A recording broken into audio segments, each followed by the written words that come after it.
কেমন আছেন আপনারা?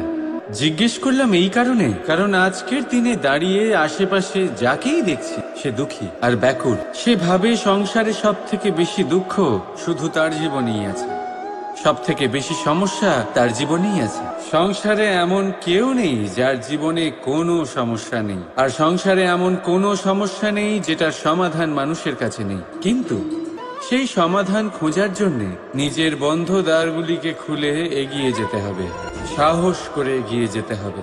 কিন্তু কিছু মানুষ কি করেন, নিজের মাথায় হাত দিয়ে কোনো এক কোণায় বসে নিরাশ হয়ে নিজের ভাগ্যকে তিরস্কার করেন। না, এটা কখনোই করবেন না। কর্ম করুন, এগিয়ে যান, সাহস দেখান, আর সব থেকে জরুরি কথা, সংযম হারাবেন না। কারণ আপনার লক্ষ্য যতই কঠিন হোক না কেন, সেটা অবধি পৌঁছানোর রাস্তা আপনার পায়ের তলা দিয়ে সর্বদাই যাবে। রাধা রাধা।